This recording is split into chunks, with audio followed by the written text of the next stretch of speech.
अगला अध्याय अध्याय 166 कारक धन साझेदार विधि और स्थिति। वरिष्ठ भाई डिंग, आप वापस आ गए। वरिष्ठ भाई डिंग, आप यहाँ हैं। बाहर अफवाहों का बाजार गर्म है। क्या आप वाकई गिरोह के लिए म्यू तियानयान के खिलाफ लड़ना चाहेंगे? उनमें से दो लोग डिंग हाओ के पास आए और इस घटना के बारे में बात की।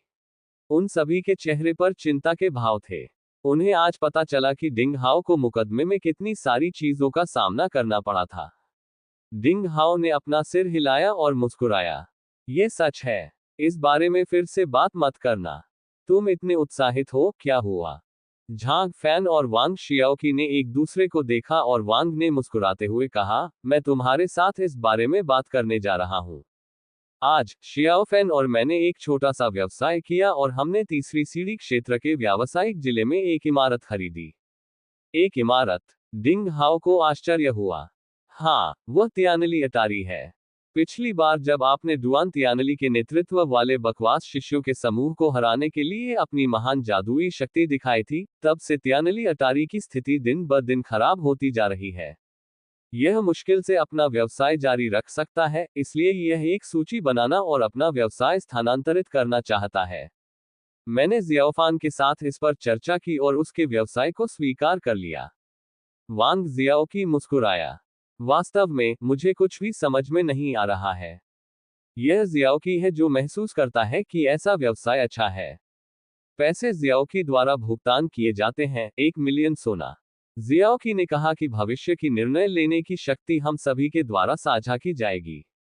झांग फैन ने अपने सिर के पीछे खरोंच लगाई। ईमानदारी से कहूं तो जाहिर है कि यह झांग फैन का कोई काम नहीं था और वह सिर्फ वांग जियाओकी का अनुसरण कर रहा था।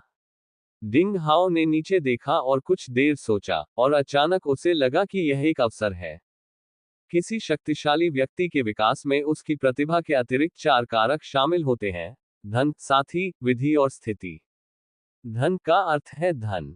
धन ने विकास का मार्ग प्रशस्त किया। ये बलवानों को अमृत और रहस्यमयी चीजों जैसे विभिन्न साधना स्रोतों को प्राप्त करने में मदद कर सकता है, और दूसरों से पहले खुद को विकसित कर सकता है। साथी का मतलब अच्छे दोस्त होते थे।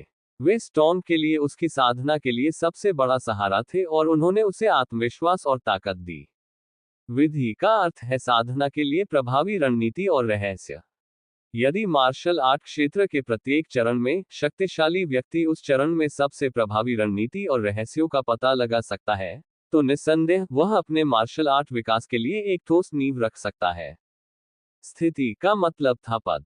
आमतौर पर गुरुओं या महान संप्रदायों के शिष्यों के पास साधना के लिए अधिक सुगम विकास पथ होता था, क्योंकि उनके पीछे अधिक शक्तिशाली समर्थन होता था, जबकि उन गरीबी से त्रस्त लोगों के पास खाने के लिए भी पर्याप्त नहीं था। वे साधना कैसे कर सकते थे? तलवारबाजी चाहने वाले संप्रदाय के एक शिष्य के रूप में, डिंग हाओ ताइक्सुआन तलवार चाहने वाले शास्त्र में विधि और अन्य मानव रैंक के शीर्ष युद्ध कौशल के साथ मार्शल आर्ट प्रशिक्षण कर रहा था। वह विधि और स्थिति के मामले में अच्छा था, लेकिन वह झुग्गी में पैदा हुआ था। पैसा उसका शॉर्टबोर्ड था। जरा सोचिए, अगर डिंग हाओ इतना अमीर होता कि वह हर समय स्पिनल के साथ साधना कर सकता, तो उसकी क्यूई ताकत में और भी तेजी से सुधार होता। इसलिए डिंग हाओ ने अपने छोटे बोर्डों की भरपाई करने की कोशिश की। व्यापार करना कोई बुरा विचार नहीं हो सकता। आखिर कृपाण मास्टर और तलवार मास्टर, 2 पुराने राक्षस उसके पीछे थे। इसके अलावा, अगर वह अमृत और हथियार कास्टिंग के समृद्ध ज्ञान का उचित उपयोग करता, तो वह बहुत सारा पैसा प्राप्त कर सकता था। डिंग हाओ को बिना किसी भाव के देखते हुए, वांग शियाओकी ने जल्दी से कहा, वास्तव में, मुझे आपके साथ इस पर चर्चा करनी चाहिए थी, लेकिन झांग फैन और मैं आपको ढूंढने में असफल रहे, और हम चिंतित थे कि अटारी दूसरों द्वारा ले ली जाएगी, इसलिए हम वास्तव में, मुझे मार्शल आर्ट प्रशिक्षण में ज्यादा दिलचस्पी नहीं है, और मुझे मेरे पिता ने तलवारबाजी चाहने वाले संप्रदाय में प्रवेश करने के लिए मजबूर किया था, और मुझे व्यवसाय करना पसंद है। हाँ हाँ। डिंग हाओ मुस्कुराया। यह आप ही हैं जो तियानली अटारी के लिए भुगतान करते हैं, आप मेरे साथ इस पर चर्चा क्यों कर रहे हैं? मेरे पास आपके साथ खरीदारी करने के लिए बहुत पैसे नहीं है। फिर उसने हाथ हिलाया और वांग शियाओकी को बाधित किया, जो बात करने की कोशिश कर रहा था। मुझे पता है कि आप क्या कहना चाहते हैं, हालांकि कोई योग्यता नहीं, कोई लाभ नहीं। मैं तियानली अटारी के प्रबंधन में शामिल नहीं होऊंगा, लेकिन मुझे तियानली अटारी में बिक्री के लिए कुछ भेजने में दिलचस्पी है। वांग शियाओकी ने डिंग हाओ के दृढ़ रवैये को देखा। वह जानता था कि डिंग हाओ कुछ समय तक आश्वस्त नहीं होगा और उसे धीरे धीरे योजनाएं बनानी होंगी। हालांकि वह डिंग हाओ के साथ अच्छे संबंध बना सकता था। वह उत्सुक था। बिक्री के लिए क्या भेजा जाना है? डिंग हाओ रहस्यमय ढंग से मुस्कुराया और महत्वपूर्ण क्षण पर टूट गया। तुम्हें पता चल जाएगा। वांग शियाओकी ने फिर कुछ नहीं पूछा, और उसने कुछ देर सोचा और कहा, तियानली अटारी का नाम अच्छा नहीं लगता और इसकी प्रतिष्ठा भी खराब है। वरिष्ठ भाई डिंग, क्या आप कृपया इसे कोई नया नाम देंगे? आप क्या व्यवसाय करेंगे? डिंग हाओ ने पूछा। कृपाण, तलवारें, आध्यात्मिक जड़ी बूटियां और जानवरों के फर, सभी तरह की चीजें। मूल रूप से हम जो करने जा रहे हैं वह मार्शल कलाकारों के साथ करना है। आखिरकार यहाँ तलवारबाजी चाहने वाला संप्रदाय है। वांग शियाओकी ने अपनी व्यावसायिक योजना विस्तार से बताई। वह बहुत आश्वस्त था। यह देखा जा सकता था कि वह क्षण भर में व्यापार नहीं करना चाहता था, लेकिन उसने इसे सावधानीपूर्वक और गंभीरता से लिया। डिंग हाओ ने कुछ देर सोचा और उसके चेहरे पर एक अजीब सा भाव उभर आया। उसने कहा, इसे स्वर्गीय दुनिया का नाम दिया जा सकता है। स्वर्गीय दुनिया? वांग शियाओकी ने बार बार हंसते हुए और ताली बजाते हुए कहा। हाँ, स्वर्गीय दुनिया, हाँ, हम यहाँ जो खरीदते और बेचते हैं वह केवल स्वर्ग में ही उपलब्ध है और दुनिया में दुर्लभ है। हाँ, ये नाम अच्छा है। शिकारी लड़के झांग फैन ने प्रसन्न भाव से दो लोगों को देखा। उसे अचानक एक बात याद आई और उसने कहा, हाँ, कल महीने का आखिरी दिन है। ऐसा कहा जाता है कि संप्रदाय पिछले महीने में शिष्यों की साधना प्रगति का परीक्षण करने के लिए एक परीक्षा आयोजित करेगा। हमें इसके लिए अच्छी तैयारी करनी होगी। हे, कल ही मैंने 2 छिद्रित मार्शल शिष्य क्षेत्र को पार किया। मैंने अन्य शिष्यों से इसके बारे में पूछा और ऐसी उपलब्धि पूरी तरह से योग्य है। मुझे परीक्षा के बारे में चिंता करने की जरूरत नहीं है, वांग शियाओकी ने मुस्कुराते हुए कहा। डिंग हाओ ने उसकी चिंता नहीं की। वांग शियाओकी की प्रतिभा खराब नहीं थी और जब उसे संप्रदाय में भर्ती कराया गया था, तब वह पहले से ही एक छिद्रित मार्शल शिष्य क्षेत्र के आधे चरण में था। उसे छोटे आधे क्षेत्र में पदोन्नत होने में 1 महीने का समय लगा। ये कहा जा सकता है कि उसकी उपलब्धि औसत थी। उसकी महत्वाकांक्षा मार्शल आर्ट प्रशिक्षण प्राप्त करने की नहीं थी ताकि उसे दोषी न ठहराया जाए। डिंग हाओ की नजर झांग फैन पर पड़ी। झांग फैन ने अपने सिर के पिछले हिस्से को दोषी विवेक से खुजलाया और शर्माते हुए कहा, मैंने सिर्फ कीवी बीज को नम और भरा हुआ बनाया है और शाओन के हाथ की पहली चैनल को तोड़ने का मौका नहीं मिला है। छिद्रों को विकसित करना तो दूर की बात है। मुझे नहीं पता कि मैं बाहर हो जाऊंगा या नहीं। पूर्ण कीवी बीज का क्षेत्र। इस ताकत के साथ, क्या वह ब्लू शर्ट्स की पूर्वी अकादमी में 200 से अधिक पंजीकृत शिष्यों में से अंतिम व्यक्ति होंगे? हालांकि, ये देखते हुए कि झांग फैन की मेरिडियन योग्यता, उसकी शारीरिक विशेषताएं और प्रतिभा बहुत खराब थी, इसलिए ऐसी प्रगति के साथ वह काफी अच्छा कर रहा था। अपने दिव्य फायरिंग कौशल और शारीरिक शक्ति के साथ, उसकी तुलना 1 एपर्चर मार्शल शिष्य क्षेत्र के शिष्यों से की जा सकती है। चिंता मत करो, कल सिर्फ एक परीक्षा है और कोई भी बाहर नहीं होगा। ऊर्जावान साधना करो। 1 साल बाद, मुझे विश्वास है कि तुम एक ब्लॉकबस्टर बनाने में सक्षम हो जाओगे। डिंग हाओ ने उसे सांत्वना दी। झांग फैन ने दृढ़ता से सिर हिलाया। हाँ, मैं और अधिक मेहनत करूंगा। अपने पिता, माँ, दादा, दादी, भाई और पूरे शिकारी गांव के लिए, मुझे किसी भी कीमत पर तलवारबाजी चाहने वाले संप्रदाय में रहना चाहिए। उन्होंने जो कहा वह दृढ़ और निर्णायक था तथा इसमें अडिग इच्छा शक्ति थी। कुछ देर बात करने के बाद तीनों ने भोजन का समय तय किया। फिर वे क्रमशः साधना के लिए अपने कमरों में चले गए। एक रात बिना शब्दों के।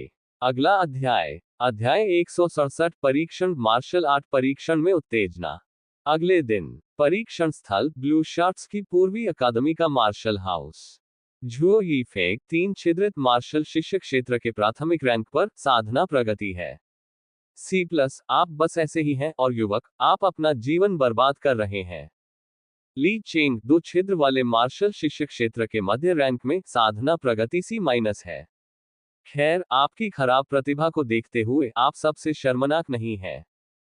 फैंग तियानी 4 छिद्रित मार्शल शिष्य क्षेत्र के प्राथमिक रैंक पर, साधना प्रगति A+ है। अपने आप को बहुत खुश मत समझो। मैं केवल इतना कह सकता हूं कि आपने अपनी प्रतिभा बर्बाद नहीं की है। वांग शियाओ की साधना प्रगति D- है। लालची छोटा आदमी, अगर आपकी साधना प्रगति आपके वजन बढ़ने के साथ पकड़ सकती है, तो आपको ऐसे स्तर पर नहीं होना चाहिए। बकवास। परीक्षण खत्म होने के बाद व्यायाम मैदान में 20 चक्कर लगाओ। मार्शल हाउस में काले पेट वाले मुख्य शिक्षक श्री वांग ज्यूफेंग की अस्पष्ट आवाज कभी कभी सुनाई देती थी। जब अंक दिए जाते थे, तो घृणा पैदा करने वाले शब्द भी दिए जाते थे। आमतौर पर उनके द्वारा किसी को भी अच्छे शब्द नहीं दिए जाते थे। ब्लू शर्ट्स की पूर्वी अकादमी के नामात्र शिष्य ने मंच पर एक एक करके प्रशिक्षकों की परीक्षा ली। परीक्षण उपकरण बहुत सरल था। यह एक छोटा जैद स्तंभ था जो प्रतिभा और शारीरिक विशेषताओं की जांच के लिए इस्तेमाल किया जाता था। 2 शिक्षकों द्वारा जांच किए जाने के बाद किशोरों ने स्तंभ पर हथेली रखी और पूरी ताकत से क्यूई चलाया। स्तंभ में टिक मार्क धीरे धीरे ऊपर उठेगा। अंतिम टिक नंबर किशोरों की साधना की प्रगति को ईमानदारी से दिखा सकता है। 2 या 3 धूपबत्ती जलने का समय बीत जाने के बाद ब्लू शर्ट्स की पूर्वी अकादमी में 100 से अधिक शिष्यों का परीक्षण किया गया। कुछ लोग खुश थे, और स्वाभाविक रूप से अन्य लोग हैरान और क्रोधित थे। तलवार चलाने के दीवाने गोरी त्वचा वाले फैंग तियानी ने चौंकाने वाला प्रदर्शन किया। अप्रत्याशित रूप से उसने एक सफलता हासिल की और 4 छिद्रित मार्शल शिष्य क्षेत्र को प्राप्त किया और 3 छोटे क्षेत्रों को पार किया। अब तक परीक्षण किए गए शिष्यों में वह सबसे मजबूत ताकत वाला और A+ का निशान पाने वाला एकमात्र व्यक्ति था। परीक्षण जारी रहा। मार्शल हाउस में आश्चर्य की चीखें गूंजती रहीं। अधिकाधिक किशोरों ने अपनी आश्चर्यजनक प्रगति दिखाई। कुछ किशोर जो शुरू में बहुत आकर्षक नहीं थे, वे इस परीक्षण में उभरकर सामने आए और आश्चर्यजनक रूप से उभरे। अंततः फैंग तियानीज का रिकॉर्ड टूट गया। ये लू पेंगफेई नाम का एक लड़का था। वह आम समय में बेहद शांत स्वभाव का व्यक्ति था। जब वह दूसरों से मिलता था, तो विनम्रता से नमस्ते कहता था। जब वह तलवारबाजी की तलाश करने वाले संप्रदाय में शामिल हुआ, तो वह प्रशिक्षण अवधि के दौरान एक छोटा सा नौसिखिया था। वह हर दिन भोजन के समय साधना पर सलाह लेने के लिए डिंग हाओ के पास आता था। जब वह रिंग में आए तो ज्यादातर लोगों ने उन पर ज्यादा ध्यान नहीं दिया। लेकिन जब तराजू के Z कॉलम में लाल सूचक धीरे धीरे संख्या 4 से आगे चला गया, तो लगभग हर कोई आश्चर्यचकित और अविश्वसनीय रूप से मुंह खोले लू पेंगफेई को देखने लगा। 4 छिद्रित मार्शल शिष्य क्षेत्र। सिर्फ 1 महीने के भीतर, शुरुआत में तड़के की अवधि में छोटा लड़का 4 छिद्रित मार्शल शिष्य क्षेत्र में प्राथमिक रैंक पर पहुंच गया। अजय उद्गार और ठंडी सांसों की श्रृंखला की ध्वनि मार्शल हाउस में चीख उठी। क्या उनकी दृष्टि धुंधली नहीं थी? लू पेंगफेई 4 छिद्रित मार्शल शिष्य क्षेत्र में प्राथमिक रैंक पर, साधना प्रगति सुपर ए स्तर। लू पेंगफेई को देखते हुए, जो चेहरे पर खुशी नहीं छिपा सका, काले पेट वाले आदमी ने गुनगुनाया और थोड़ा सिर हिलाया, और पहली बार उसने अपने दुर्भावनापूर्ण शब्द नहीं दिखाए। लू पेंगफेई खुशी से रिंग से बाहर आ गया। उसने अपनी गर्दन को एक गर्वीले बड़े मुर्गे की तरह ऊंचा उठाया, बिना अपने गर्व को बिल्कुल भी छिपाए। और भी आश्चर्यजनक रूप से, उसके साथ अच्छे संबंध रखने वाले कुछ दोस्तों ने खड़े होकर उसका अभिवादन किया, और अप्रत्याशित रूप से, उसने अभी भी अपना सिर ऊंचा रखा और उन्हें अनदेखा कर दिया जैसे कि उसने उन्हें देखा ही न हो। सबकी निगाहों के सामने, लू पेंगफेई सीधे डिंग हाओ के पास गया। उसने एक मजबूर मुस्कान के साथ कहा, क्या वरिष्ठ भाई डिंग हाओ को मूल्यांकन के रूप में साधना प्रगति के लिए सुपर स्तर मिलेगा? यहां तक कि मूर्ख भी उसके शब्दों में उत्तेजना के तीव्र स्वर को जान सकते थे। वांग जियाओकी और अन्य लोगों के चेहरे बदल गए। शिकारी किशोर झांग फैन को डिंग हाओ के प्रति दूसरों का अनादर नापसंद था, इसलिए वह गुस्से से खड़ा हुआ और बोला, लू पेंगफेई, तुम्हारा क्या मतलब है? क्या तुम सीनियर भाई डिंग को भड़काना चाहते हो? लू पेंगफेई ने नाक में दम करके ठंडी मुस्कान के साथ कहा, झांग फैन, तुम कौन हो? तुम मुझसे पूछने के लायक नहीं हो। हे, तुम्हारी खराब प्रतिभा के साथ, दृढ़ता परीक्षण में डिंग हाओ की करुणा के बिना तुम्हें तलवारबाजी चाहने वाले संप्रदाय में भर्ती नहीं किया गया होता। मुझे लगता है कि तुम 1 एपर्चर मार्शल शिष्य क्षेत्र तक नहीं पहुंचे हो, है ना? यदि तुम न्याय के कारण की वकालत करना चाहते हो तो तुम अभी भी मुझसे बहुत पीछे हो। झांग फैन ईमानदार और सीधा और अस्पष्ट था। वह इतना गुस्से में था कि उसका शरीर कांप रहा था और उसे समझ में नहीं आ रहा था कि क्या कहे। एक तरफ बैठे फैंग तियानई को लू पेंगफेई से चिढ़ हो गई। वह खड़ा हुआ और उसे घूरने लगा। लू पेंगफेई, ठीक है, तुमने अभी थोड़ी प्रगति की है और तुम दिखावा करने के लिए इंतजार नहीं कर सकते। मत भूलो पिछले महीने में किसने हर दिन सीनियर भाईडिंग को निर्भीक चेहरे के साथ बुलाया और विनम्रतापूर्वक विभिन्न सलाह मांगी। अरे फैंग तियानई, तुम ऐसा इसलिए कह रहे हो क्योंकि तुम्हें जलन हो रही है कि मैंने तुम्हारे द्वारा रखे गए साधना प्रगति रिकॉर्ड को सिर्फ 1 घंटे में तोड़ दिया, है ना? लू पेंगफेई ने तिरस्कार से उसकी ओर देखा और उपहास किया। अरे फैंग तियानई झांग फैन की तरह ईमानदार और सीधे सादे नहीं थे, और उन्होंने अपनी लंबी तलवार हल्के से निकाली और व्यंग्यात्मक लहजे में कहा, लू, अगर तुम कायर नहीं हो तो फिर से कहो। लू पेंगफेई का चेहरा बदल गया। आखिरकार फैंग तियानी भी 4 छिद्रित मार्शल शिष्यों के दायरे में था। उसकी तलवारबाजी पूर्णता के शिखर पर पहुंच गई थी। लू पेंगफेई थोड़ा डर गया। पूरी प्रक्रिया के दौरान काले पेट वाले मुख्य शिक्षक वांग जुफेंग ने कुछ नहीं कहा। अन्य 2 शिक्षक केवल मूकदर्शक बने रहे और जाहिर है वे इसमें शामिल नहीं होना चाहते थे। रिंग के बाहर भीड़ में पूर्वी अकादमी के प्रमुख ली लैन ने इसमें शामिल होने का कोई संकेत नहीं दिया और उसने लू पेंगफेई पर व्यंग्य किया। वह स्पष्ट रूप से जानते थे कि अकादमी के प्रमुख के रूप में उन्हें इसमें शामिल होने की आवश्यकता नहीं है, क्योंकि यह आवश्यक नहीं था। डिंग हाओ कितना मजबूत आदमी था। लू पेंगफेई कुछ हद तक साजिश कर रहा था। कुछ दिन पहले वह शांत था और वह बस दूसरे लोगों को औजार के तौर पर इस्तेमाल करना चाहता था, लेकिन वह सिर्फ छोटी मोटी चालें चलता था। वह मुश्किल से अपना संयम बनाए रख पाता था। थोड़ी सी उपलब्धि के साथ वह डिंग हाओ को भड़काने के अलावा और कुछ नहीं कर सकता था, हालांकि वह डिंग हाओ से बहुत पीछे था। जैसी कि उम्मीद थी, लोगों की निगाहों के सामने डिंग हाओ धीरे से खड़ा हो गया।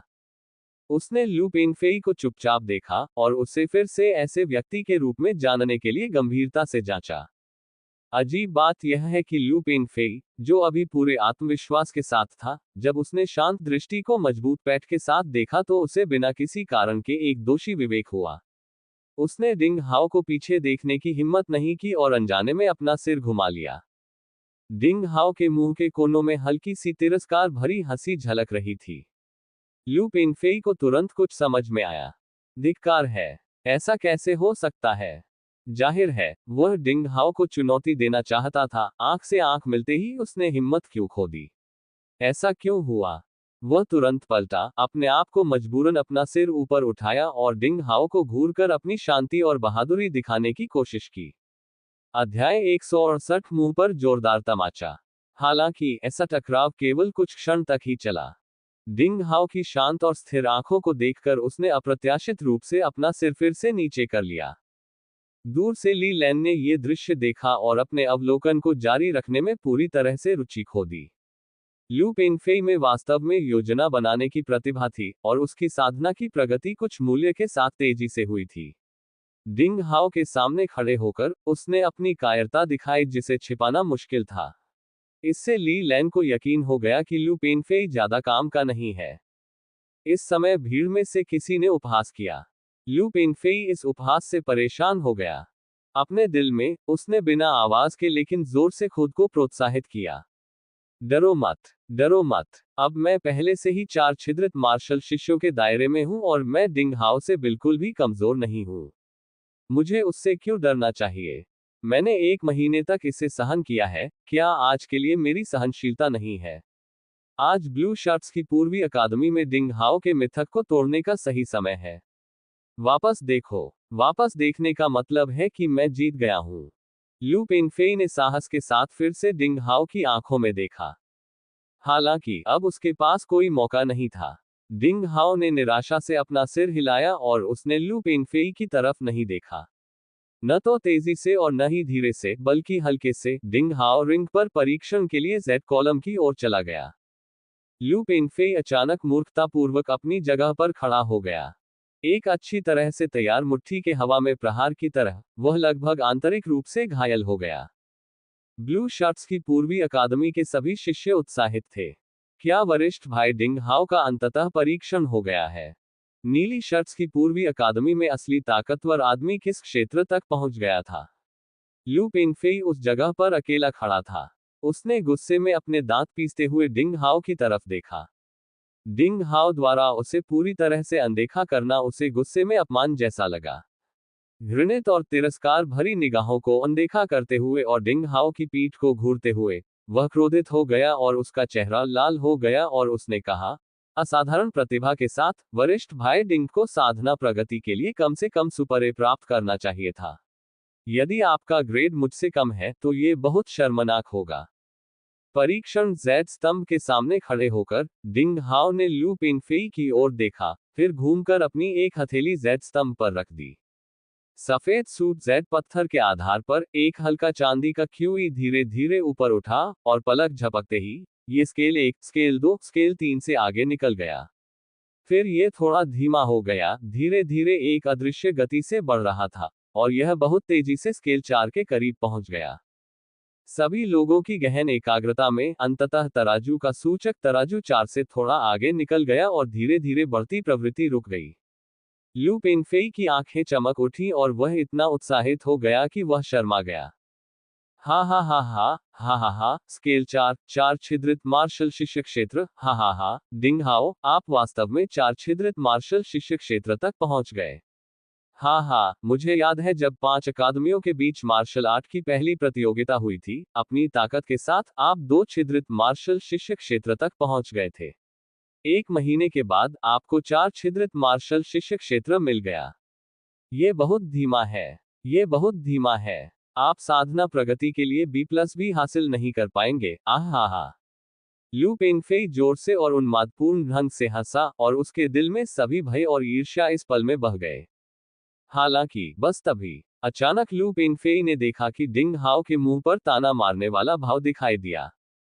उसे झटका लगा। इससे पहले कि वह कुछ कहता, यह देखा गया कि डिंग हाओ की हथेली में परीक्षण जेड के खिलाफ स्तंभ में अचानक एक चांदी की रोशनी चमक उठी और फिर राज्य ग्रेड का प्रतीक चांदी का स्तंभ तुरंत चिकन रक्त के साथ इंजेक्शन की तरह अविश्वसनीय रूप से ऊपर उठने लगा।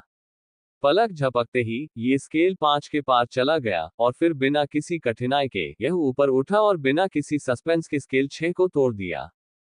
ब्लू शर्ट्स की पूर्वी अकादमी से आए शिष्यों ने जयकारे लगाए। लू पेंगफेई की विजयी मुस्कान अचानक शर्मिंदगी में बदल गई और उसे लगा जैसे उसके चेहरे पर जोरदार थप्पड़ मारा गया हो। हालांकि अगले ही पल उसे कुछ एहसास हुआ और उसकी आंखें चमक उठी। भले ही यह स्केल 6 से आगे चला गया, तो क्या हुआ? उसकी साधना प्रगति उसके जैसे केवल 4 छोटे क्षेत्रों से आगे बढ़ी। ये कुछ भी नहीं है, बस। उसने उत्साह से ऊपर देखा और खुद को सही ठहराने का इरादा किया। हालांकि इस समय यह देखा गया कि जेड स्तंभ में चांदी का स्तंभ रुका नहीं था। धीरे धीरे छठे पैमाने को पार करने के बाद यह थका नहीं था, यह अभी भी पागल और जंगली चार्जर्स की तरह सीधा था और तुरंत 7वें पैमाने को पार कर गया और अचानक रुक गया। हाँ, यह अचानक बंद हो गया। धीरे धीरे नहीं रोका गया। इसका मतलब था कि डिंग हाओ में अभी भी ताकत थी और वह अपनी सर्वोच्च अवस्था तक नहीं पहुंचा था। क्या मुझे थोड़ा ऊपर जाना चाहिए? डिंग हाओ ने चुपचाप लू पेंगफेई को देखा और उदासीनता के स्वर में पूछा। लू पेंगफेई का चेहरा पीला पड़ गया। उसके हाव भाव हर समय बदल रहे थे, उसके मुंह के कोने फड़क रहे थे और उसका शरीर थोड़ा कांप रहा था। उसे समझ नहीं आ रहा था कि क्या कहे। अगर डिंग हाओ ने इस समय उसके मुंह पर उसे डांटा होता, तो वह शांत महसूस कर सकता था और उसे लगता था कि डिंग हाओ एक बहुत ही महत्वाकांक्षी खलनायक है। लेकिन डिंग हाओ ने अपशब्द नहीं कहे। उसके प्रति ठंडे व्यवहार और उसकी अज्ञानता के कारण लू पेंगफेई को अचानक लगा कि वह वास्तव में हास्यास्पद है। दरअसल डिंग हाओ ने शुरू से लेकर अंत तक उसे कभी अपनी नजरों में नहीं रखा था। 7 छिद्रित मार्शल शिष्य क्षेत्र में प्राथमिक पद साधना प्रगति देव स्तर है। काले पेट वाले मुख्य शिक्षक वांग ज्यूफेंग ने डिंग हाओ को आश्चर्य से देखा। उसने जहरीले सांप की तरह कुछ शब्द निकालने की कोशिश की लेकिन असफल रहा। अंत में उसने डांटा, भाड़ में जाओ, एक असली राक्षस। डिंग हाओ ने अपना मुंह खोला और वांग ज्यूफेंग को अपने दांत दिखाए और फिर टेस्ट बेंच छोड़ दिया। लू पेंगफेई को पीछे छोड़ते हुए डिंग हाओ बिना किसी भाव के मार्शल हाउस से बाहर चला गया और सुंदर तरीके से चला गया।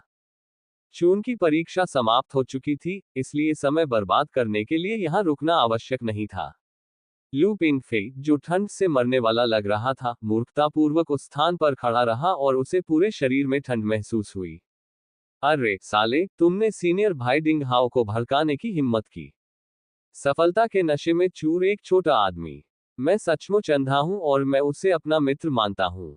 छाती में सांप। इन दिनों सीनियर भाई डिंग हाओ के सावधान मार्गदर्शन के बिना क्या वह लू पिंगफेई आज ऐसी उपलब्धि हासिल कर सकता है? 5 अकादमियों के बीच पहली प्रतियोगिता में ब्लू शर्ट्स की पूर्वी अकादमी के लिए दूसरे स्थान पर अभ्यास करने के लिए सीनियर भाई डिंग हाओ के अधिक अवसर जीतने के बिना क्या लू पिंगफेई खुद को इतनी तेजी से सुधार सकता है?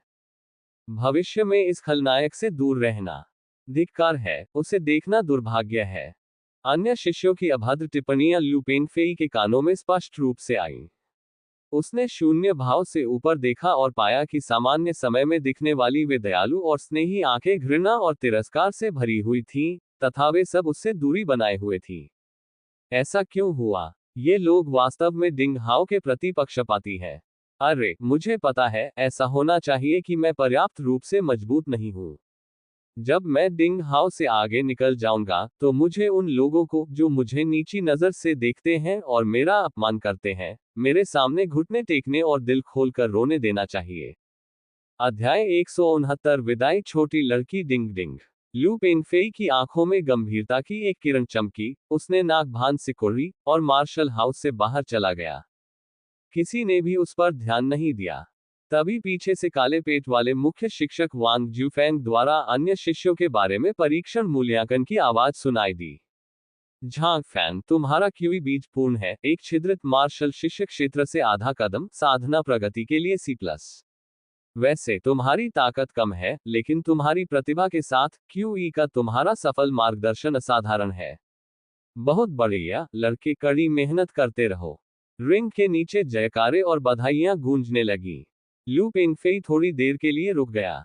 उसने यह उम्मीद नहीं की थी कि उस काले पेट वाले शिक्षक की प्रशंसा पाने वाला पहला व्यक्ति वास्तव में बेचारा झांग फैन था। अरे, छोटा शिकारी तो बस डिंग हाओ का अनुयायी है। वह सुअर की तरह मूर्ख है और उसने सिर्फ क्यूई बीज को प्रेरित किया है। क्या वह 4 छिद्रित मार्शल शिक्षक क्षेत्र के शिष्य से ज्यादा महत्वपूर्ण है?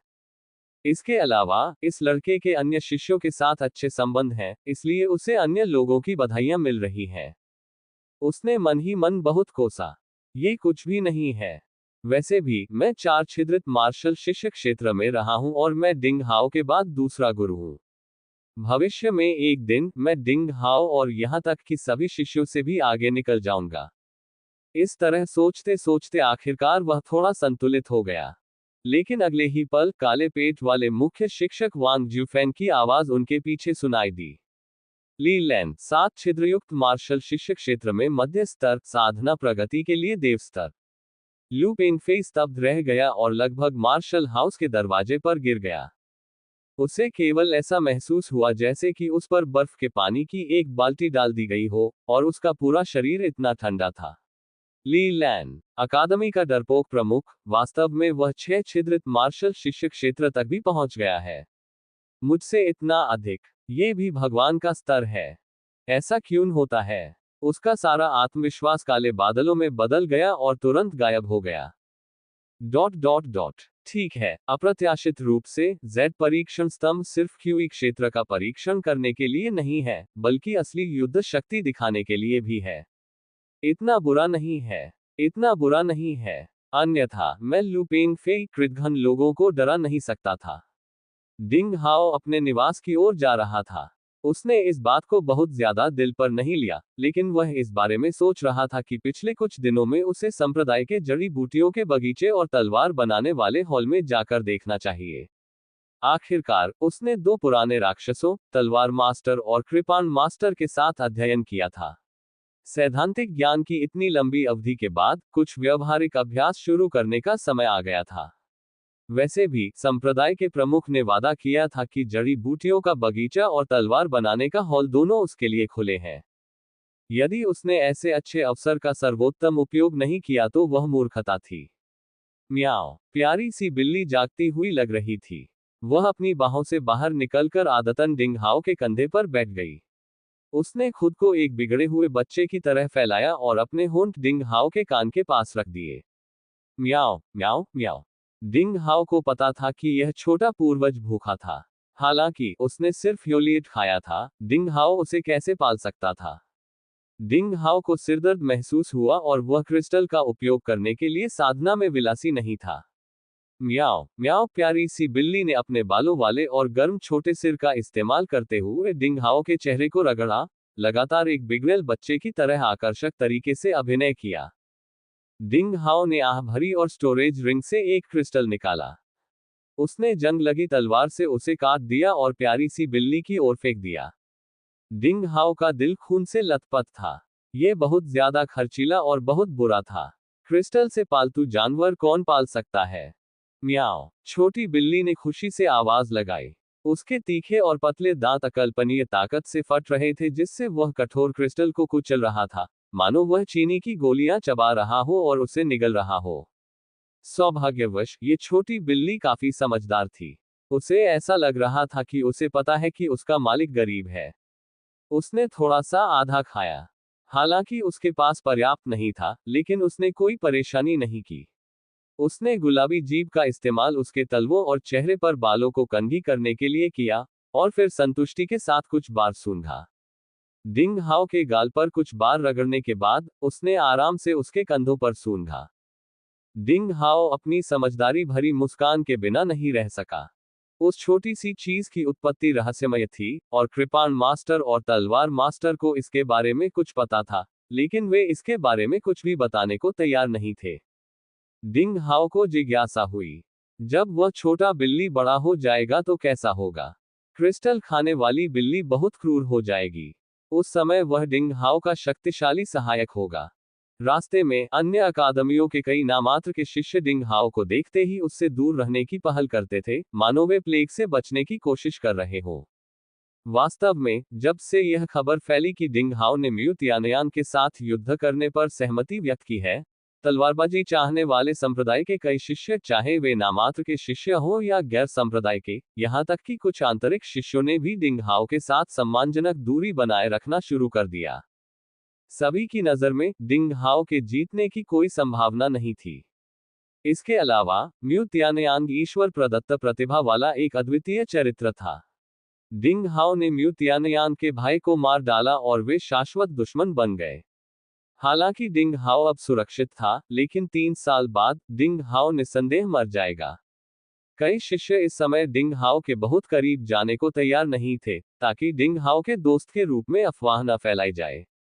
ऐसा कहा जाता है कि म्यू तियानयांग ने धमकी दी थी कि 3 साल बाद वह न केवल डिंग हाओ को मांस के पेस्ट में काट देगा, बल्कि डिंग हाओ के सभी करीबी लोगों से इसकी कीमत भी मांगेगा। इसलिए भविष्य में डिंग हाओ को मार दिया जाएगा और उसने अपनी मुसीबत को मौत के घाट उतार दिया। अगर म्यू तियानयांग डिंग हाओ के दोस्तों पर नजर रखेगा, तो उन्हें इसका खामियाजा भुगतना पड़ेगा। यह देखकर डिंग हाओ ने सिर्फ अपना सिर हिलाया और ज्यादा निराशा का भाव नहीं दिखाया।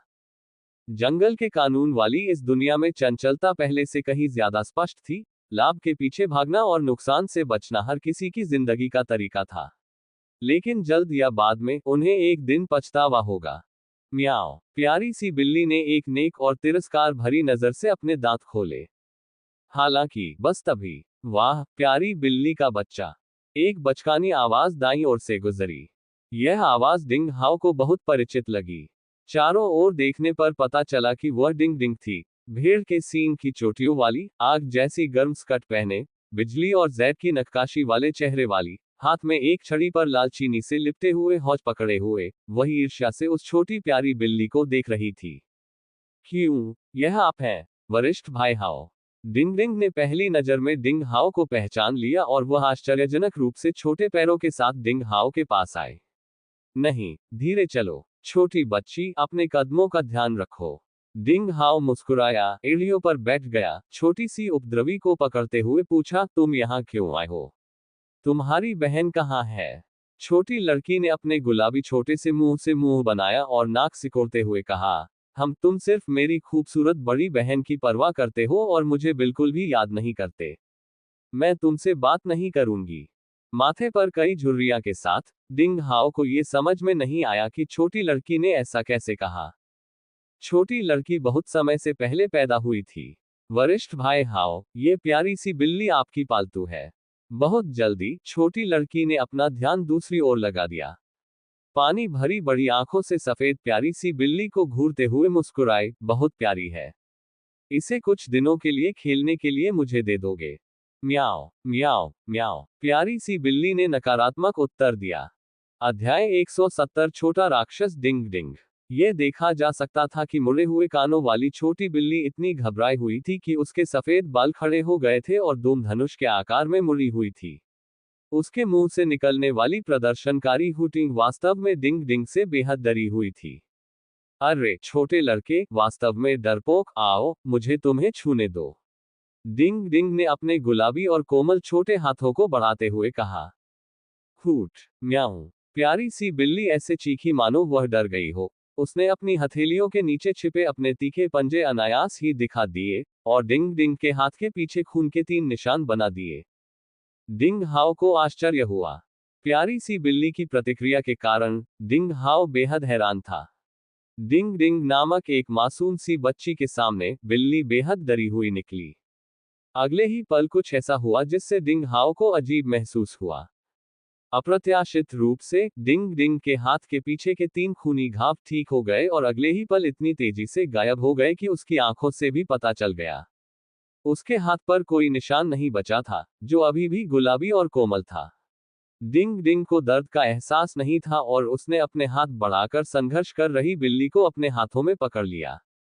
हूट म्याओ, पकड़ी गई प्यारी सी बिल्ली एक उदास छोटी पत्नी की तरह थी, चिल्ला रही थी और संघर्ष कर रही थी, लेकिन अब खरोचने की हिम्मत नहीं कर रही थी, जिससे डिंग डिंग ने उसे अपनी बाहों में पकड़ लिया। ऐसा कैसे हो सकता है? डिंग हाओ को बहुत आश्चर्य हुआ। ये जान लेना चाहिए कि यद्यपि यह प्यारी सी बिल्ली देखने में बहुत प्यारी और हानिरहित लगती थी, लेकिन ये रहस्य से आई थी। वह अपने पंजों से क्रिस्टल को चूर चूर कर सकता था, अपने दांतों से उसे कुचल सकता था और खोल सकता था। उसके पंजे और दांत देवताओं के हथियारों के बराबर हो सकते थे। वह आमतौर पर नेक और ठंडा रहता था। डिंग हाओ को छोड़कर वह नहीं चाहता था कि कोई उसे छुए और वास्तव में वह एक बहुत ही डरावना छोटा लड़का था। लेकिन अब यह प्यारा सा बच्चा, जो गर्व और आकर्षक तरीके से प्यारा व्यवहार करना पसंद करता था, एक 3 साल की छोटी लड़की की आज्ञाकारी बनने से डर रहा था। और डिंग डिंग के हाथ के पीछे का निशान वास्तव में अपने आप ठीक हो सकता है। ये सब अजीब था। तो फिर इस प्यारी जोड़ी के पीछे क्या रहस्य छिपे थे? डिंग हाओ को जिज्ञासा हुई। वरिष्ठ भाई हाओ, बिल्ली बहुत प्यारी है, क्या आप उसे मुझे खेलने के लिए दे सकते हैं? छोटी लड़की ने डिंग हाओ की बाहों को हिलाया, डिंग हाओ के गाल को चूमा, और मुस्कुराते हुए कहा, क्या ये सब ठीक है? अगर नहीं, तो मैं अपनी बहन को मनाने में आपकी मदद कर सकती हूँ। अरे, तुम्हें पता है, मेरी बहन एक बहुत ही खूबसूरत लड़की है। डिंग हाओ को समझ नहीं आ रहा था कि रोए या हंसे। वह इस छोटे से राक्षस के सामने घुटने टेकने ही वाला था। ठीक है, मैं इससे तुम्हें कुछ समय के लिए खेलने के लिए उधार दे दूंगा। अंधेरा होने पर इसे वापस मेरे पास भेजना याद रखना। डिंग हाओ मुस्कुराया और सहमत हो गया। वास्तव में वह ये भी देखना चाहता था कि अंत में इन अजीब चीजों के बीच क्या होगा। धन्यवाद वरिष्ठ भाई हाओ, आप बहुत दयालु हैं। छोटी लड़की ने डिंग हाओ को फिर से चूमा, फिर नीचे कूद गई, प्यारी सी बिल्ली को अपने हाथों में पकड़ लिया, और छड़ी पर चीनी से लथपथ हौस को पीते हुए चली गई। कुछ कदम चलने के बाद छोटी लड़की पीछे मुड़ी, अपनी आंखें बंद की और शरारती ढंग से मुस्कुराई। वरिष्ठ भाई हाओ, मैं अपना वादा निभाऊंगी, और मैं निश्चित रूप से मेरी बहन जीयू को प्रपोज करने में आपकी मदद करूंगी। हे। डिंग हाओ जोर से हंसने लगा। डिंग डिंग की असामान्य समयपूर्वता और उसके अधिक असामान्य घाव भरने की क्षमता के कारण वह मनुष्य नहीं लगती थी। अचानक उसे एहसास हुआ कि ZGU में भी कुछ रहस्य छिपे हो सकते हैं। यह देखकर कि छोटी लड़की दूर गायब हो गई है, डिंग हाओ मुड़ा और अपने घर की ओर चल दिया। कुछ दूरी पर कई आंतरिक शिष्यों ने डिंग हाओ की पीठ की ओर इशारा किया और आश्चर्य से एक दूसरे से बातें करने लगे। क्या वह डिंग हाओ है?